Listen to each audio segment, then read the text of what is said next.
So we will be with the with the permission from the chairpersons. Let us start this session. So this is a symposium, and we will try to discuss something about different counseling skills, which are very much, which is the skill that every one of us want to imbibe in us. So we'll go through quickly what are the basics of counseling. Almost all of us are well aware about it, that it is a process in which a trained professional helps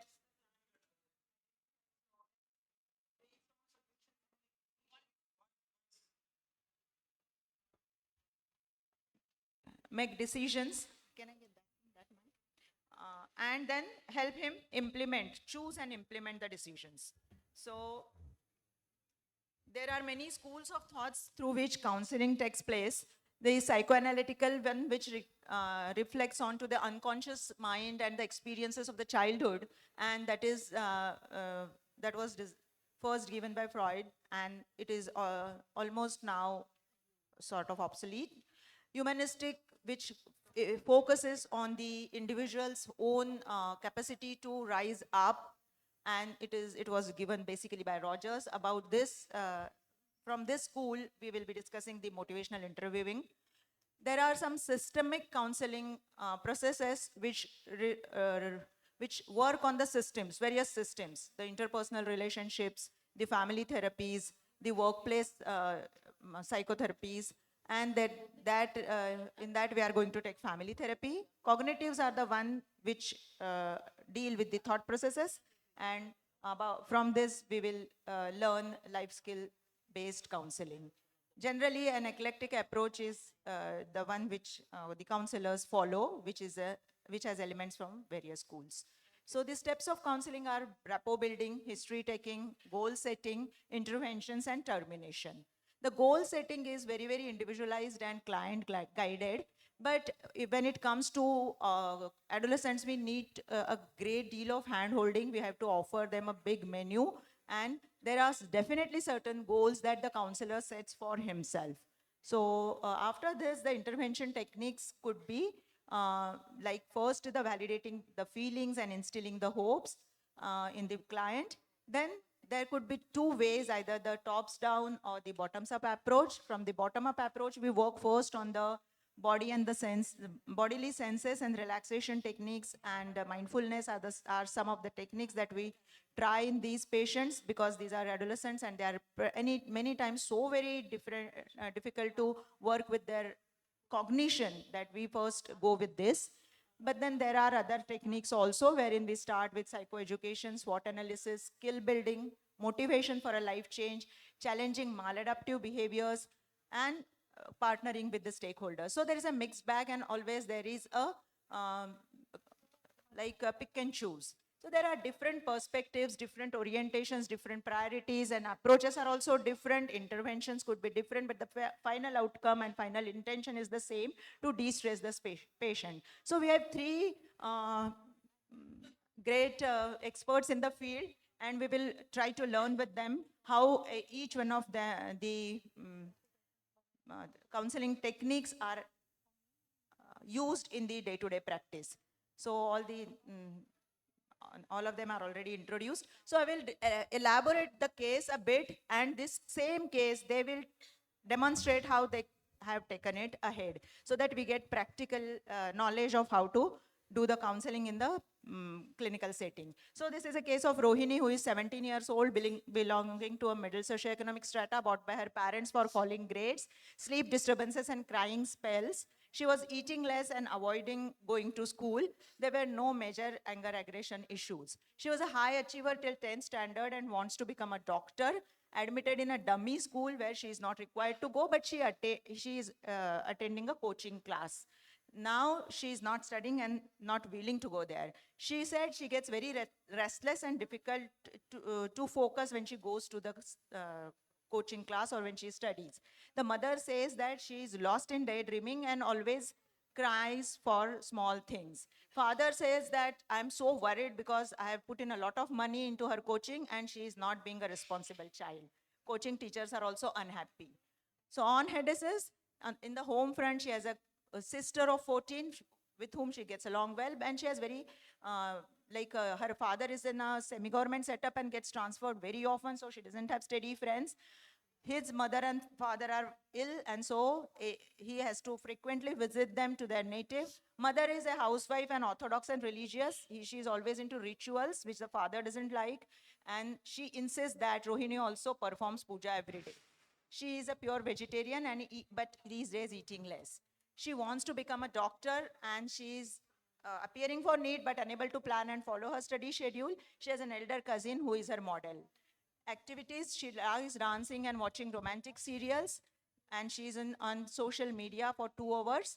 So her sleep is reduced. She has not tried any drugs.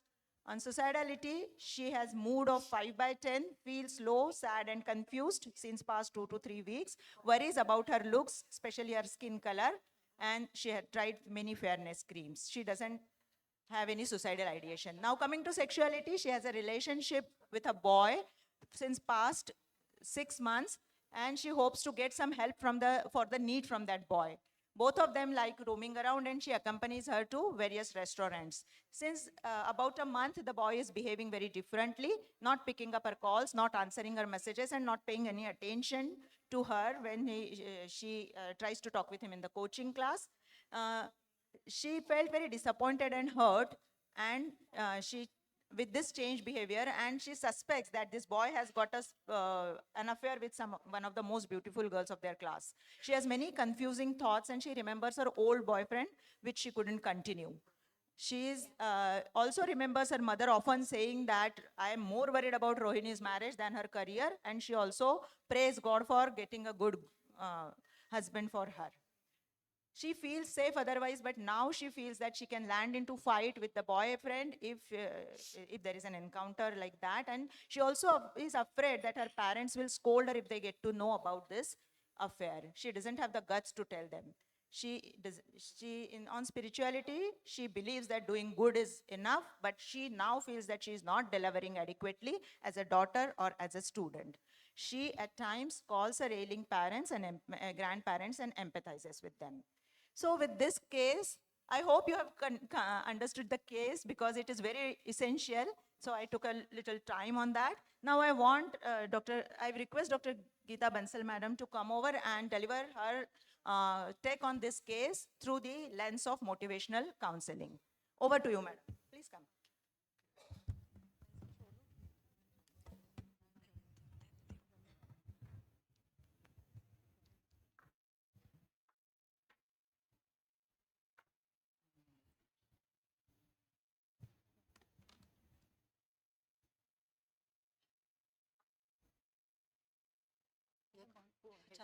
Go ahead.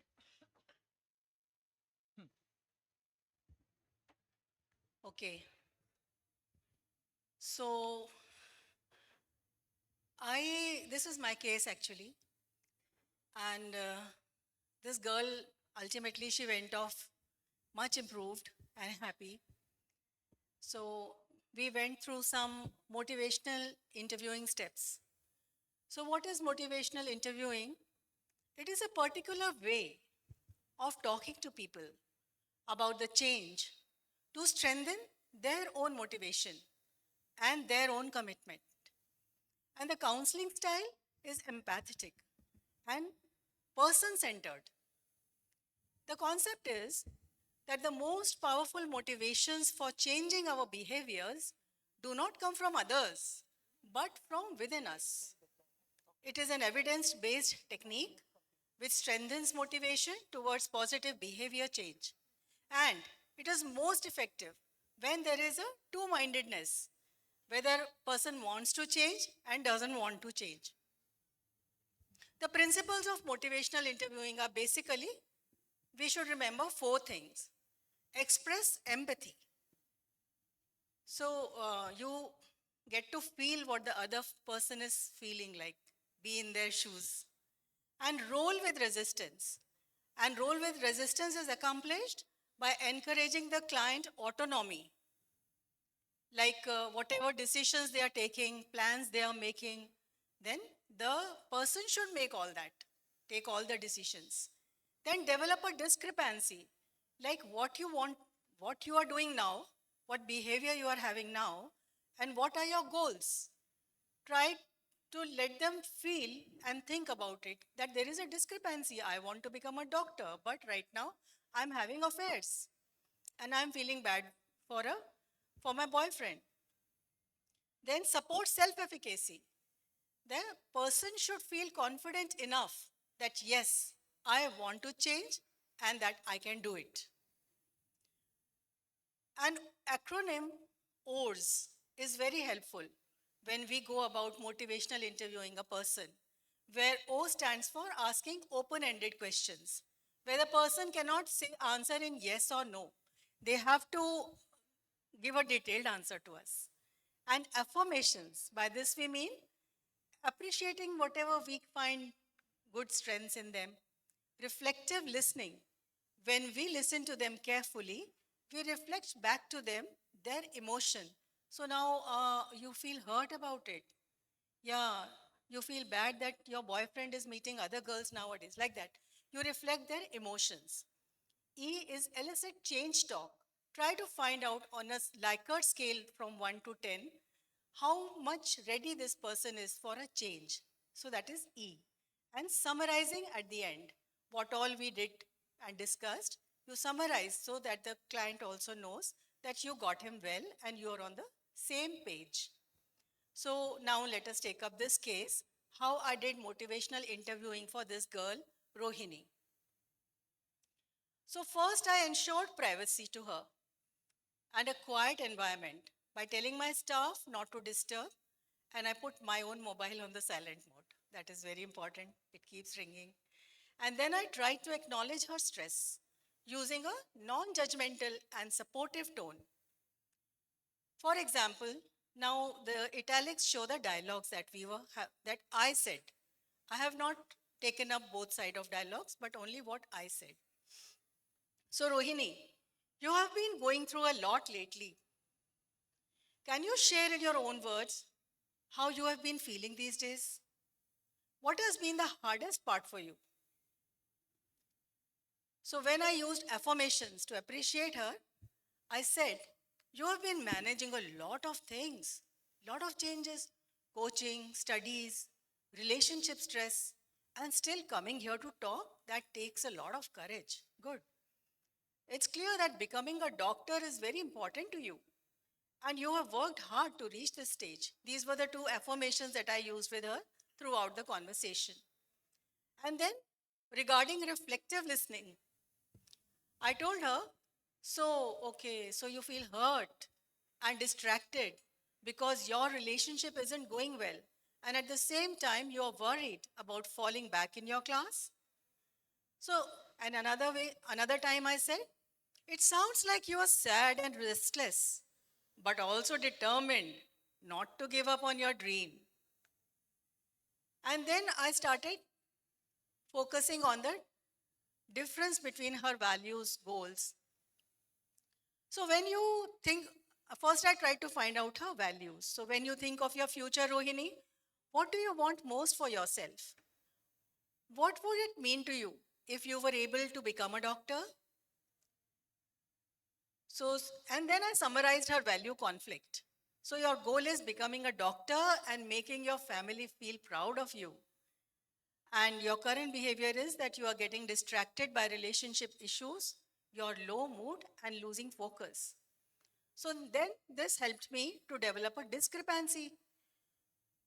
Then I asked her, on the one hand, you care about your boyfriend and feel hurt when he ignores you. On the other hand, you are dreaming of becoming a doctor for many years. Now, how do you see these two things fitting together or not fitting together? Now, I inspire her to weigh the pros and the cons. What is more beneficial for her and what is going to cause more harm? So I tell her, if things continue the same way, less study, more stress from relationships, what might happen in 6 months or a year? And if you were able to focus We have 3 more minutes.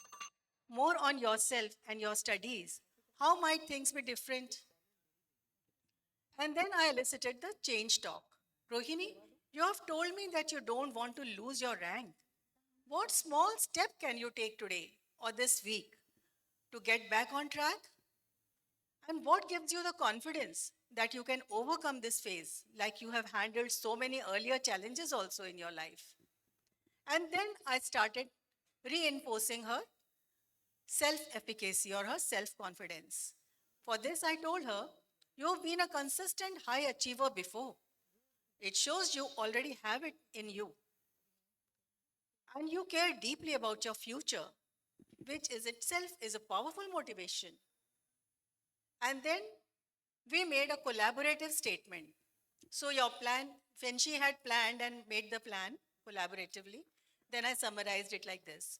So your plan for this week is to finish 2 backlogged assignments, resume a 6-hour sleep schedule, and practice 1 hour of dance to relax. Is that it?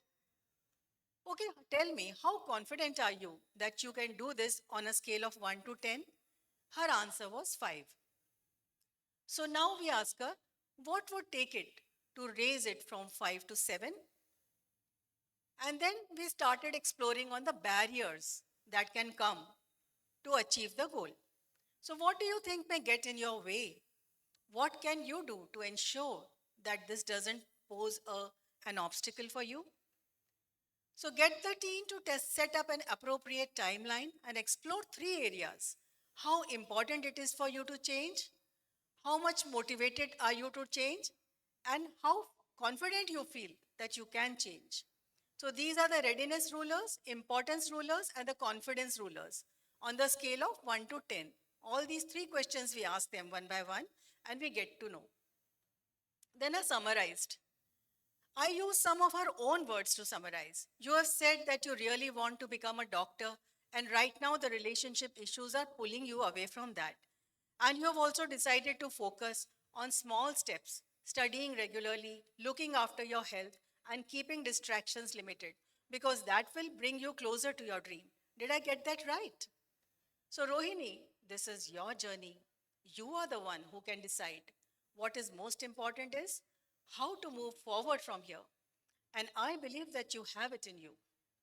So, the take home messages are motivational interviewing is a skill that pediatricians can easily learn with practice. It's very useful to motivate the adolescents to become ready towards change in undesired behaviors. OARS is a simple acronym to help us remember the main communication components in motivational interviewing. Ask open-ended questions, appreciate their strengths and knowledge, use reflective listening, elicit change talk by the readiness ruler, importance ruler, and confidence rulers, and summarize at the end of the conversation. Remember, change doesn't occur suddenly. It happens in stages. Thank you.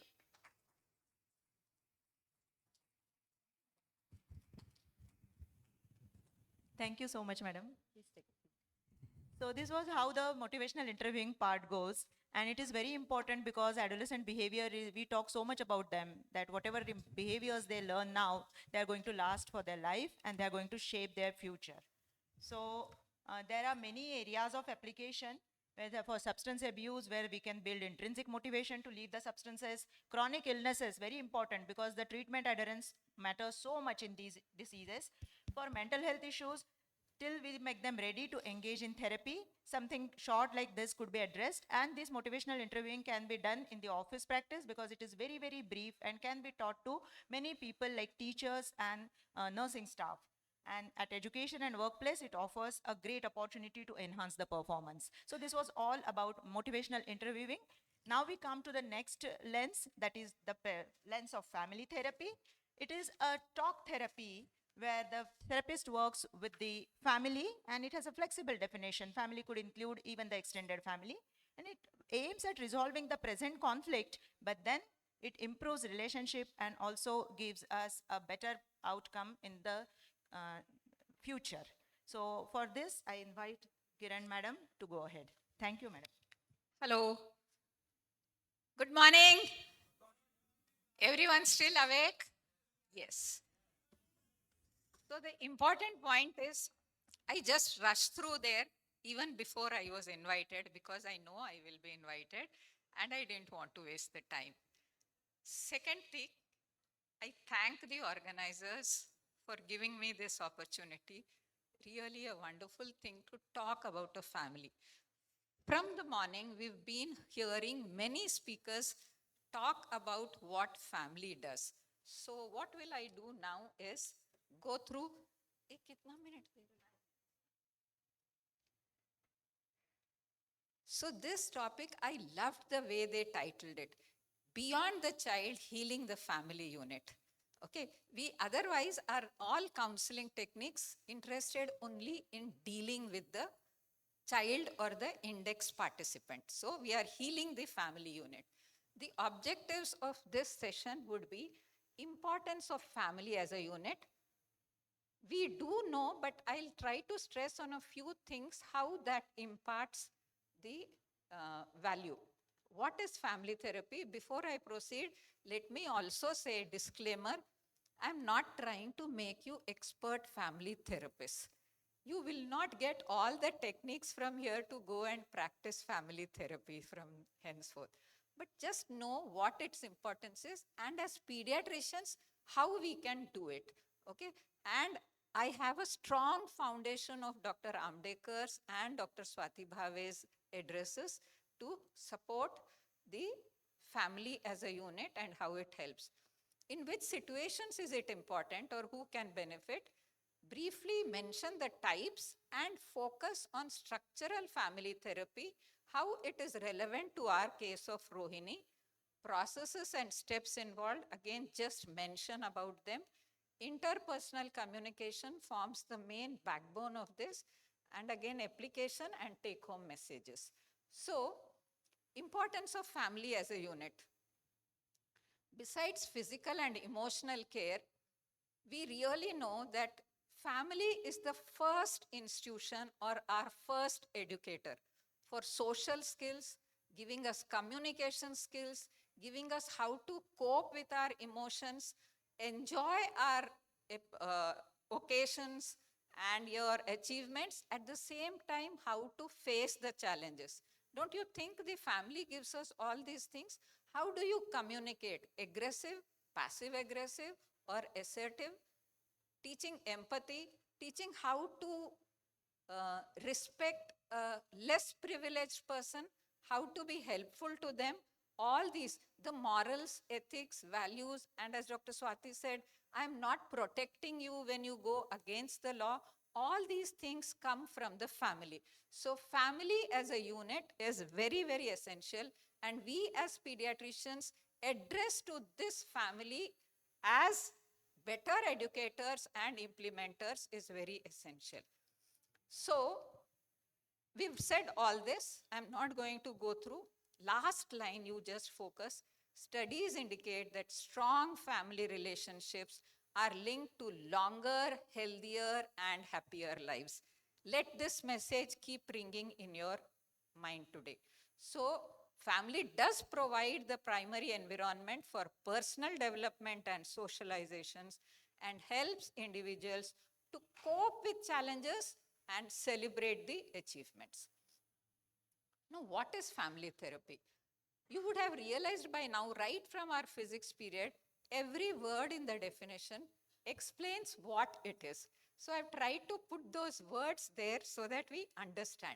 So it was introduced in the West by Dr. Ackerman, and in India, we credit Vidyasagar to be having done it. He's from Amritsar Mental Hospital. Interesting to note that it was first used for mental health issues to support their families, and then it kept extending in all situations. So it is a structured form of talk therapy by a therapist where family members work with them to improve, remember also, relationships, communications, resolve conflicts, and address emotional, psychological, or behavioral. The teen may come to you with any of these issues by improving the systems of interactions between family members. So the main crux is improve the interactions. And the goal, of course, is to strengthen relationship and create a healthier, more supportive environment for all family members.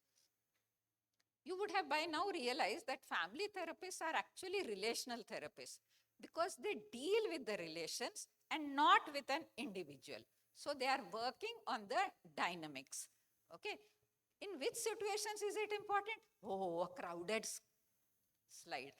How many things? But just keep this in mind. We will see how it can work in different situations at the end. Okay. So don't get harassed by the list. Types of family therapy. Few I'll just mention. Functional family therapy is to help families with children and it improves family communication and parenting skills. Then marriage counseling is what we usually think we relate family therapy to. So they are bridging the two partners there in various fields. It may be emotions, relations, finances, or understanding.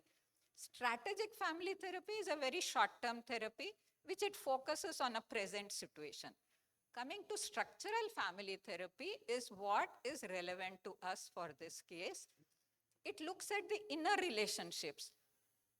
Many families we know are dysfunctional. I have 3 minutes more, so bear with me, we will do it. Yes. I know I'm telling them because all of them have this thing. Khatam ho gaya kya? Nahi hua.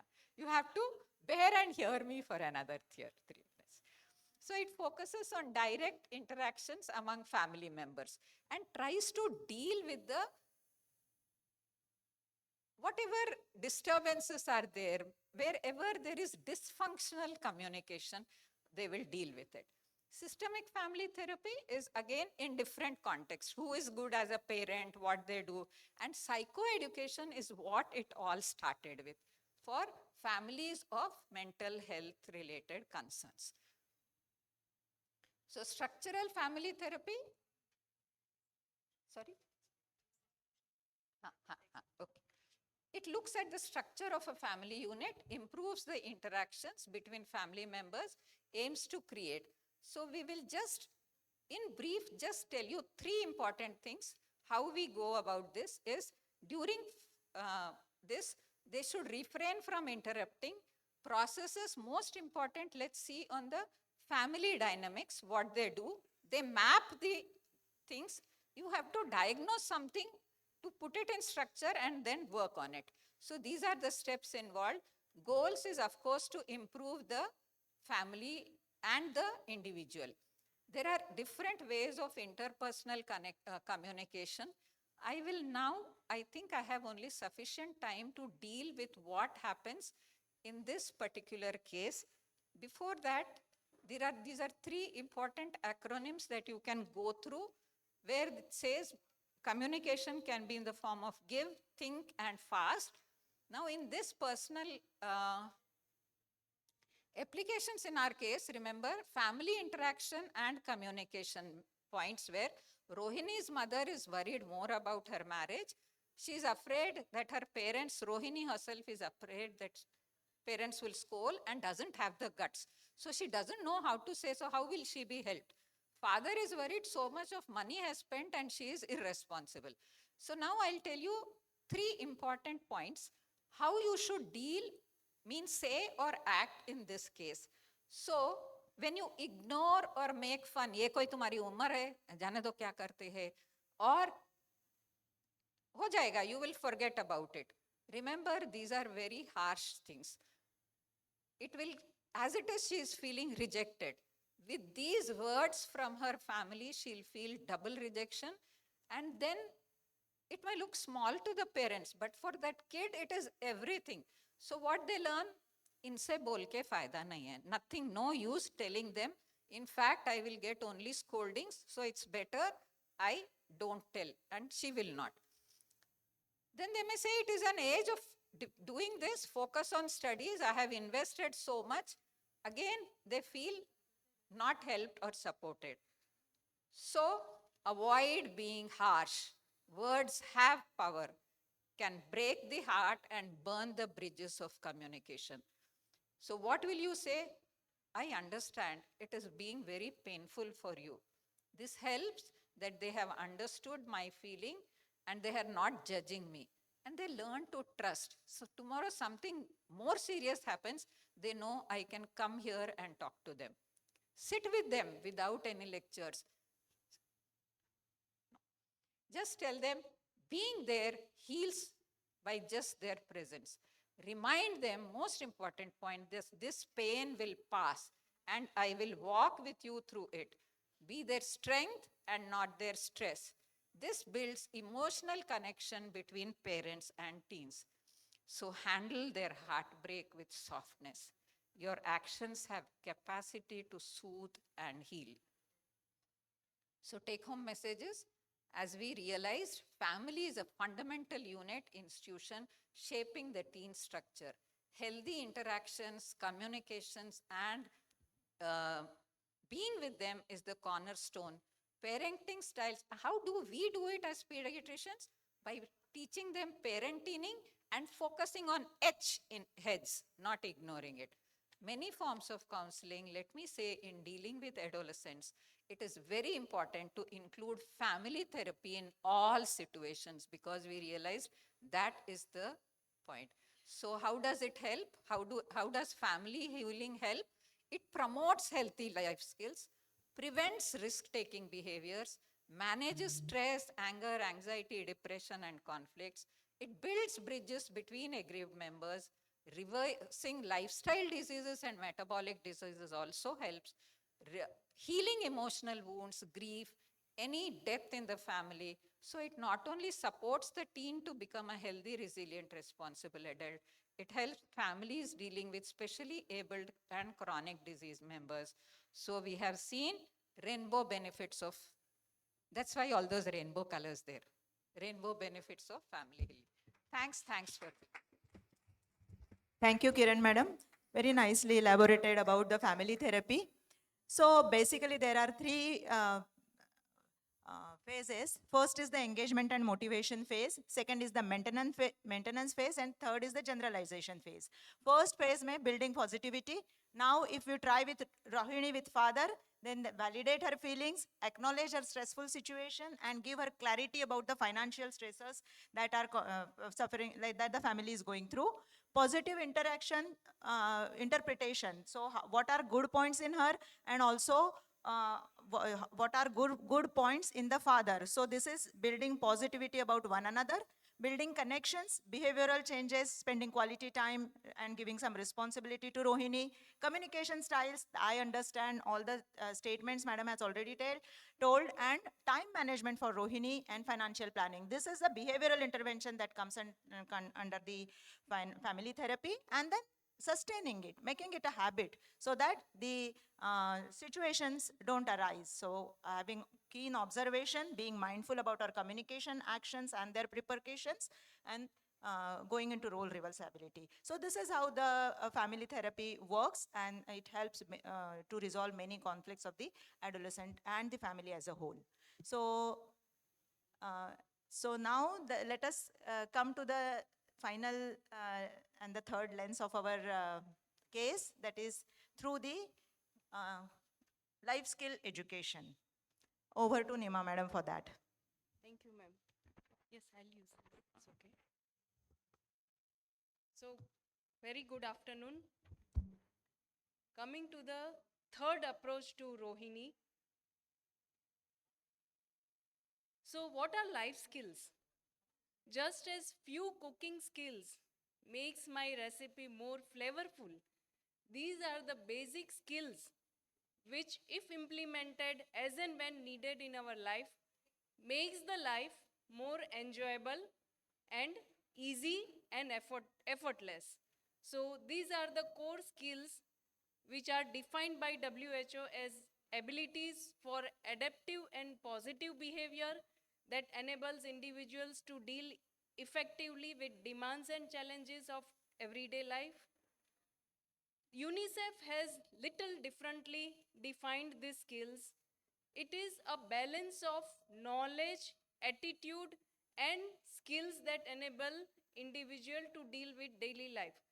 This approach is very important because whatever knowledge we have, whatever attitude we have, if it is not converted into behavior, it is lost. Core basic 10 life skills are divided into social, communication, interpersonal, empathy, and awareness, thinking or cognitive skills that are problem solving, decision making, creative thinking, critical thinking, and two emotional skills that are coping with stress and coping with emotions. Core life skills, as I said, decision making, whether I should join B group or A group depending on my abilities. Problem solving, I don't feel like going to school, whether it is due to my low score, due to the friends bullying me at the school, or the teacher spanking or threatening me.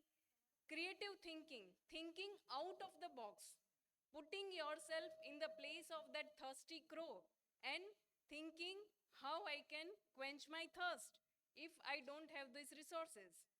Critical thinking, your online friend is sending you some intimate messages and asking you to meet personally outside. Should I go? This needs critical thinking. Effective communication, all the girls or boys in my class are indulging into smoking. I personally don't feel like, but I cannot resist them. I cannot tell them no.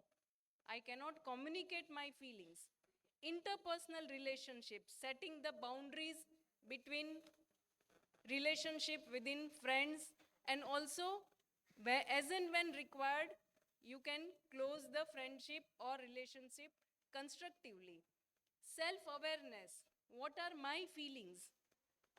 Each feelings to be labeled sad, disgust, disappointment. Empathy, putting yourself in place of other person, feeling what that person would be feeling in that situation. Coping with emotions, my sadness, my anger, I feel guilty, but I don't know how to cope up with these emotions. Coping with academic stress, not doing well in exams, not able to pace up with the assignments given. So, when to relax, how much stress can I pull on? All these life skills are important in any stage of adolescence.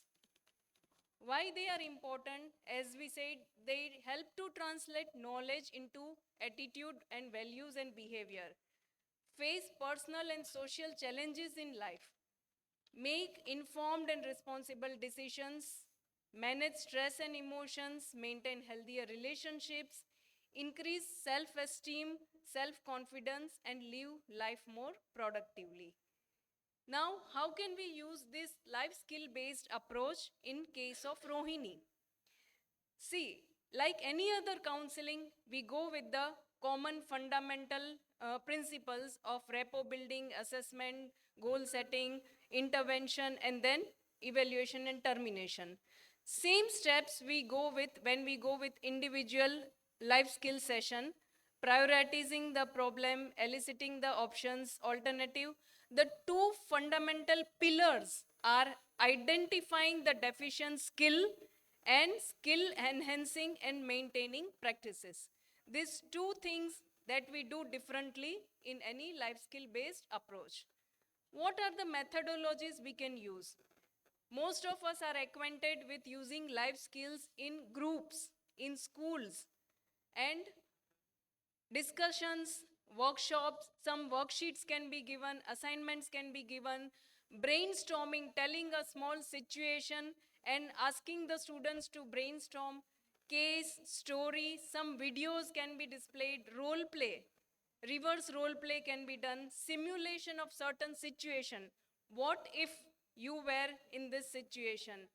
Mental rehearsal, especially in communication skills, rehearsal. How will I say no? What will be your verbal language, non-verbal language? We can even demonstrate the weaker skills and help them build up those skills.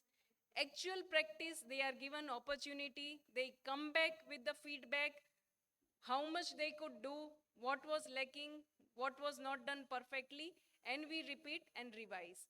Usually in groups, working in small groups and pairs, games and debates, they are very good ways of applying life skills in groups.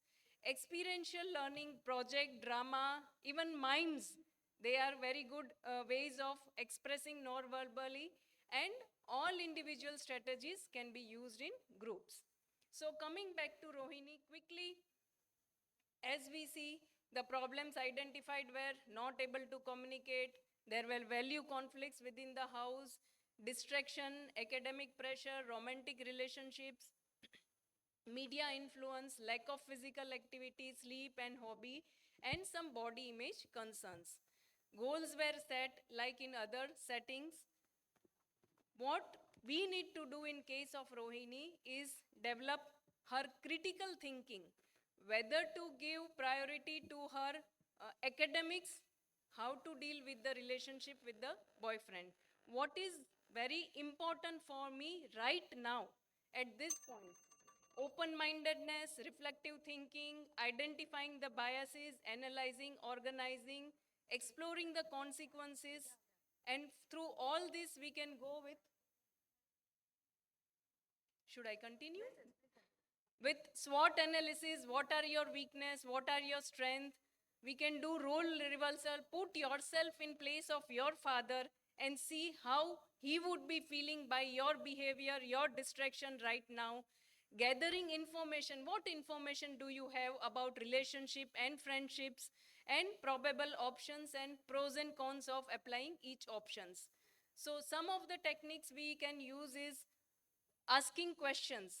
How have you been feeling? What are the triggers? Can you tell more about your qualities? How and in which aspects your present feelings are affecting your family? What can be the worst consequence if this continues? Do you know somebody with similar problem? This will help her view the problem objectively. Have you had a friend who did not fit into your personal values, and how did you react to that? Have you disagreed with your friends anytime? What describe about those situations? What are your ideas about love? Gather information, give psychoeducation, help her identify crush vs love. And have you seen romantic relationships turning sour into serials, into movies? And what can be done? How could have that been prevented? Uh, she wanted to communicate her feelings to the father. She didn't want to hide it, but she didn't know how to do it. So helping her build closeness with the father, you can go around a walk with your father, showing appreciation. Papa, you are doing such a wonderful thing for the family.